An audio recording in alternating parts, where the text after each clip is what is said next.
안녕하세요. 네, 저 이재민이라고 합니다. 제가 운영하고 있는 스튜디오 FNT라는 회사가 올해 20년이 됐어요. 그 지난 20년을 어떻게 이렇게 엎치락뒤치락 해왔는지에 대한 대략적인 얘기가 될 거예요. 오늘 이야기를 10개의 챕터로 약간 임의로 나눠봤거든요. 인간이 걸어가는 궤적을 마치 이제 지도를 보는 방법 혹은 지도를 제작하는 방법 이런 거에 나름대로 좀 메타포로 비유를 해봤어요. 첫 번째 챕터부터 얘기를 해보겠습니다. 제가 이제 처음 디자인 일이라는 걸 시작했을 때 얘기를 짧게 해드리려고 합니다. 이거 제가 한 23년 전에 그린 거거든요. 지금은 이제 UI 같은 거를 고해상도로 만들지만 저 때는 이제 픽셀로 그리던 건데, 그러니까 제가 이런 거 했었어요, 처음에는. 이런 무렵에 제가 처음 회사라는 걸 다니기 시작했거든요. 웹을 기반으로 서비스하는 회사들이 우리나라에 생겨나기 시작했고, 동시에 웹사이트라든지 이런 쪽에 수요가 엄청나게 늘었고, 그래서 저도 이제 이런 것들 엄청 만들었었고, 미니홈피는 아시나요? 여기에 제가 한 2년 정도 마지막으로 근무를 했어요. 근데 이제 뭐 그런 거죠. 승자 독식의 원리로 나머지 포털이랑 웹 서비스들은 다 주저앉고 네이버만 이제 살아남아가는 이런 일들이 생기기 시작했고, 그러면서 저도 이제 도망쳐 나와야 됐어요. 대탈출을 감행했는데 저는 여기서 그냥 단순히 이직이 아니라 내가 웹 디자인을 그만해야겠다라는 생각을 하게 됐어요. 왜냐하면은 UI, UX 디자인이라는 거 있잖아요. 그게 저 때 이제 처음 생기기 시작했거든요. 웹 디자인을 하던 사람들이 글로 많이 갈아탔어요. 저는 그 도저히 UI, UX는 할 수가 없는 종류의 인간이더라고요. 그래서 냅다 2006년도에 방을 하나 얻어서 그냥 스튜디오 FNT를 시작했어요. 근데 이 스튜디오 FNT를 시작하고 나서 아무도 저를 모르잖아요. 그때 인스타그램도 없고 페이스북도 없고 그러다 보니까 이제 진로를 좀 고민하게 됐어요. 업종으로는 이런 것들이 있고 카테고리로도 저런 것들이 있는데 나는 뭘 해야 되지? 이런저런 생각의 가지를 한창 치던 시기였던 것 같아요. 한 2년 정도 고민을 하다가 든 생각이, 제가 이제 웹이라는 매체가 그렇게 싫었다기보다는 내가 그렇게 좋아하지 않는 속성을 가진 프로젝트들을 많이 하고 있었구나라는 생각을 하게 됐거든요. 이때 이제 이런 것들을 했을 때, 나는 진짜 스크린 위에서 이루어지는 이런 막 그 쓰임새가 있는 작업들은 정말 지긋지긋하고 죽을 때까지 안 하고 싶어 이런 생각을 하면서 이제 FNT를 합치고 시작을 했는데, 그냥 그게 스크린인 게 문제는 아니었던 거예요. 제가 별로 관심이 없는 분야에 대한 프로젝트들을 하는 게, 그런 것만 하는 게 탐탁치 않았던 거죠. 요즘은 스크린 작업도 재밌게 하고 있는 것 같다는 생각을 했어요. 이 워치페이스 디자인들을 저희가 꽤 여러 개를 진행했는데, 이거는 플라워 가든이라는 제목을 붙였던 워치페이스였어요. 어쨌든 시계라는 게 시간을 다루는 물건이라는 본질을 갖고 있잖아요. 근데 그 시간을 크게 확장해 보면은 단순히 시분초가 아니라 뭐 연월일도 될 수 있는 거고, 우리 하루가 쌓여서 또 계절이 될 수도 있는 거고, 이런 거에 생각이 미쳤어요. 저희가 디자인해봤던 제일 작은 스크린 위에 1년의 모든 계절을 한번 담아보고 싶다는 의도에서 디자인을 했었고요. 자연은 정교하게 움직이잖아요. 몇 월에 무슨 꽃이 피고, 뭐 여름에 장미 피고, 뭐 그 테마로 플라워 가든이라는 거를 디자인을 했었습니다. 반복 관측이라고 썼어요. 지도 만들 때 옛날 사람들은 지도를 그리다 보면 자꾸 틀리는 거죠. 그래서 되게 여러 번 측정한 다음에 그거의 평균 값으로 어떤 지도를 그리곤 했다고 해요. 저희는 한 군데의 클라이언트랑 오래 일하는 걸 되게 좋아해요. 왜냐하면은 말하지 않아도 아는 그런 부분들이 생기기 때문이죠. 그래서 현대백화점이랑 저희가 좀 오래 일을 했는데요. 현대백화점이 지금은 뭐 여의도에 더 현대 생기고 뭐 이래저래 잘 되고 있는 느낌이지만, 저 당시만 해도 굉장히 고전을 하던 때였거든요. 그래서 나름대로 사활을 걸고 이 브랜딩을 했었던 건데, 판교점부터 적용이 됐었어요. 나름 잘 안착이 된 것 같고요. 현대백화점이 이름이 현대잖아요. 이름이 컨템퍼러리인데 제일 현대적이지 않은 이미지를 갖고 있었죠. 근데 어떻게 보면은 그 이미지가 나쁘지만은 않은 거예요. 하지만 좀 낡은 이미지를 쇄신할 필요가 있었고, 그 두 가지 상반되는 요소들을 다 버리지 말고 마치 유전자의 이중나선처럼 우리는 그걸 다 갖고 있다라는 개념으로 리뉴얼을 했던 그 듀얼 H라는 컨셉으로 디자인을 했었던 브랜딩 프로젝트입니다.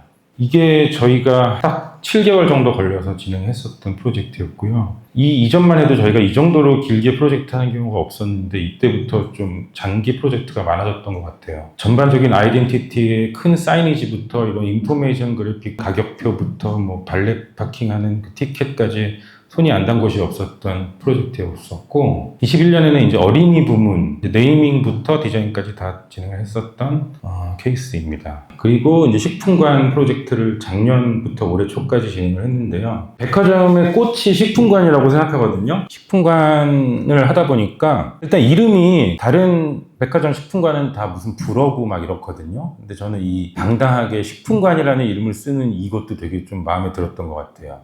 그래서 당연히 한글 로고로 만들었고 만들다 보니까 이런 게 엄청 많은 거예요. 카테고리를 적어야 되는 게. 그래서 처음에는 이제 하나하나 어도비 일러스트레이터를 켜서 이거 그렸거든요. 근데 그리다 보니까 이제 한두 끝도 없는 거죠. 그래서 서체 개발하는 스튜디오랑 협업을 해서 추가로 서체까지 개발을 완료했습니다. 저 되게 그 명리학에 관심이 많거든요.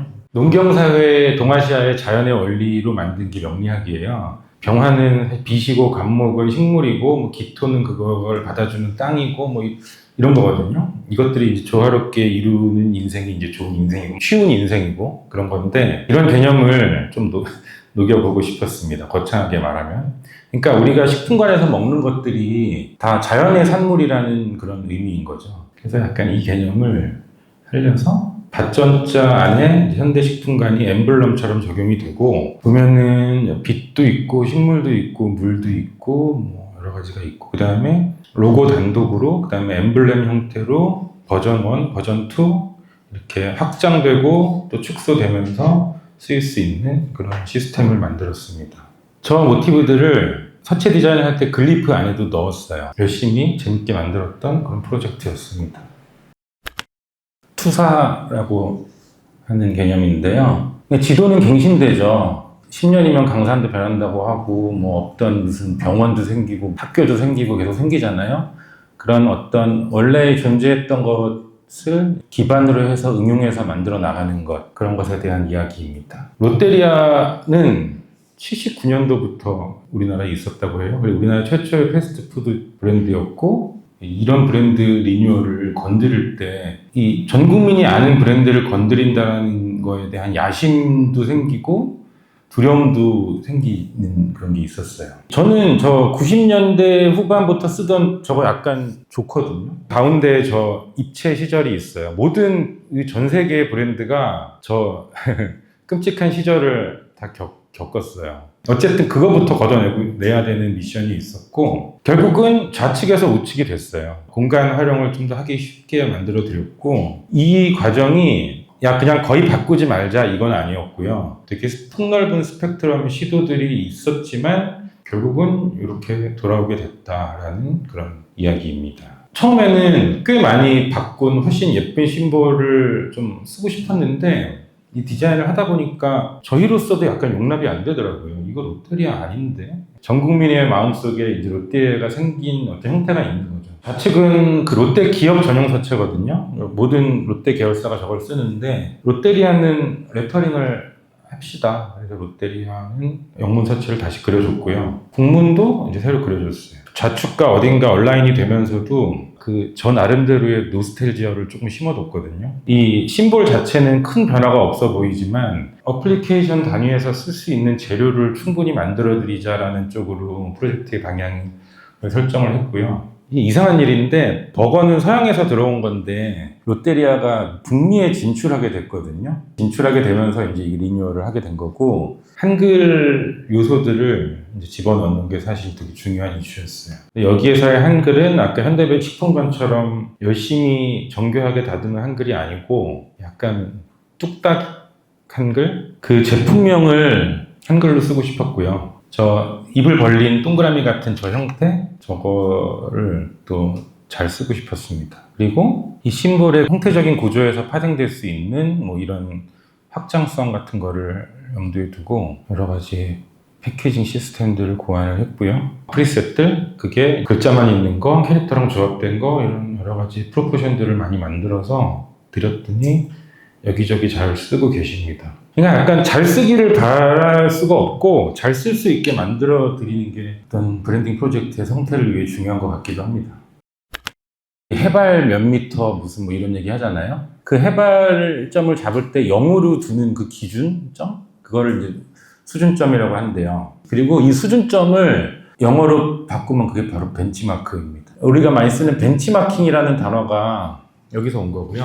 후대에 수많은 측량 기사들이 이 수준점을 기준으로 계속 쌓고 또 쌓고 여기를 찾고 이렇게 되는 거죠. 한 번 기준이 되면은 영원히 기준이 되는 그런 것들. 서울 레코드 페어라는 프로젝트가 있어요. 이거를 15년 동안 했습니다. 제가 제일 오래 한 프로젝트라고 봐도 되겠죠? 그냥 어느 시점부터는 먹일도로만 디자인하는 게 조금 답답하니까 모션도 좀 넣어보기 시작했고요. 매해 또 뭘 어떻게 해야 되지? 그런 고민이 이제 막 쥐어짤 대로 쥐어짜고 그래서 또 고민이에요.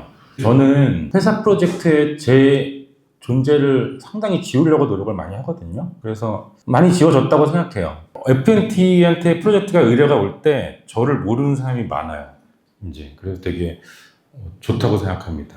저는 개인적으로 뭐 포스터도 많이 만들고요. 또 책도 많이 만들고 이런 거를 회사에서 하기는 어렵거든요. 이런 프로젝트들을. 출발점에 대한 얘기를 좀 할게요. 그러니까 어렸을 때 제가 이런 느낌이었거든요. 동네에 프라모델 가게가 있었어요. 저 어릴 때는. 쇼윈도에 막 있는 거 3,000원짜리 막 용돈 모아갖고 사가지고 만들고 막 이랬었던 게 되게 제일 좋아했던 거고. 근데 이런 것들이 지금의 제 작업에 약간 흔적이 남아있다고 생각해요. 저희 때는 뭐 놀 게 별로 없어가지고 음악이 되게 짱이었거든요. 이제 어렸을 때 제가 듣던 뭐 이런 음악들. 지금은 약간 저 표지의 중요성이 옛날만큼 높지 않은 것 같아요. 왜냐하면 다 스포티파이나 애플 뮤직에서 한 2000픽셀짜리 썸네일로만 여러분들이 보니, 물론 음반을 사는 분도 계실 수도 있겠지만, 근데 우리 때는 저거를 되게 큼지막한 크기를 손에 들고 보니까 엄청 중요했거든요. 이런 거 되게 디자인 좋지 않아요? 블루노트라는 재즈 레이블 거기서 나온 코드들인데 이런 게 저한테는 되게 그 디자인 교재이고 선생님이고 그랬던 것 같아요. 사실 저는 좋은 디자인은 이미 60년대 피크를 찍었다고 생각한 편이에요. 지금은 다 뭐랄까 오마주고 뭐 그런 거죠. 이게 다 50년대 60년대 디자인들이거든요. 저도 어쨌든 레코드를 열심히 디자인합니다. 한 가지만 설명드릴게요. 김성배 퀸텟의 페퍼맨이라는 레코드고요. 페퍼맨? 이게 뭐지? 제가 DM으로 물어봤어요. 김성배 씨한테. 페퍼맨이 무슨 뜻이에요? 했더니 약간 중동 지방의 그 저거 있죠. 향신료 교역. 옛날에 소금과 후추가 정말 권력의 상징이었다고 해요. 고기를 먹는데 냉장고가 없으니까 다 절여서 먹어야 됐고 누린내가 엄청 심했고 그걸 지을 수 있는 게 후추나 향신료였고 그것들은 다 중동에서 오는 거였는데 무역로를 뚫고 오는 게 굉장히 험난하기 때문에 엄청 비쌌고 그래서 정말 부자들은 자기 집 테이블에 소금과 후추를 딱 이렇게 올려놨대요. 과시용으로. 그런 아랍풍의 멜로디가 있었고 모달 재즈라는 게 있어요. 보통 우리가 듣는 대부분의 음악은 여전히 코드예요. 팝이든 뭐든. 모달 재즈는 그러니까 그 코드의 제약에서 벗어난 거예요. 원래는 그 자유로워지려고 한 건데 하다 보니까 되게 의외로 사색적인 분위기가 나는 뭐 그런 게 있어요. 그런 것들이 이제 베이스로 깔려 있었다. 그래서 이걸 어떻게 디자인을 했냐면 저는 그런 생각을 했어요. 이게 그 유럽과 중동을 오고 가는 사람들이 있고 이거 재즈 앨범이거든요. 재즈는 되게 미국 음악이잖아요. 근데 이게 또 극동아시아에서 또 펼쳐지는 그런 앨범 연주고 이게 굉장히 인터컨티넨탈하다고 생각을 했어요. 유라시아와 또 바다도 건너가는 그런 어떤 국제적인 느낌? 표지에 있는 거는 제미나이한테 중국어로 시를 지어보라 그랬거든요. 그래서 거기서 나온 한자들이고 뒤에 써 있는 거는 무슨 그냥 동방무역 뭐 이런 뜻인데 글씨로 읽히진 않고 형태로만 남도록 좀 해치를 해서 그렸고 저 가운데 회색 네모는 동인도 회사 아시죠? 영국이 아시아를 수탈해갔던 나쁜 회사들 거기 영수증 같은 거 제가 찾아가지고 그 모티브 보고 그렸고 좀 더웠어요 이걸 생각했을 때. 그 다음에 뭔가 전쟁 이런 것도 떠올랐고 파마에 휩싸인 불타는 것들을 생각을 했는데 그 불을 약간 뒤집어 놨더니 연기 같기도 하고 검은 액체가 흘러내리는 것 같기도 하고 자유연상으로 막 디자인을 하는 거죠. 이런 거를 클라이언트한테 설명하기는 어렵고 별로 설명하진 않죠. 이거 설명한 게 처음이에요, 지금. 그런 게 제가 생각하는 약간 이런 음악 디자인의 매력인 것 같아요. 그리고 게이트폴드 안쪽에는 사막의 이미지를 깔았고 그런 식으로 만들었습니다. 좋아하는 거랑 잘하는 거 중에는 잘하는 걸 택하는 게 행복하다고 생각을 합니다. 잘하다 보면 좋아지는 것 같아요. 거기에 내가 조금 안정이 되고 여유가 있으면 해야 하는 것까지 챙길 수 있다면 저는 그거 베스트 디자이너라고 생각을 합니다. 해야 하는 거에 대해서는 뭐 사회적 공헌일 수도 있고 후대를 위한 뭐일 수도 있고 뭐 내가 아닌 그 바깥을 향한 무언가가 될 수 있겠죠. 지도라는 게 정해져 있는 게 아니고 이 사람은 이렇게 갔던 예시를 보고 여러분들도 나름대로의 그런 길을 찾아볼 수 있는 계기가 되면 너무 좋지 않을까 뭐 그런 생각을 하면서 오늘 자료를 준비를 했어요. 그래서 우리가 이제 이 세계 안에서 오늘 또 한 번 만났고 이렇게 막 돌고 돌다가 또 다시 만나게 될 일이 있을 수 있겠죠. 그러면 또 반갑게 인사 나눌 수 있으면 좋을 것 같아요. 마치겠습니다.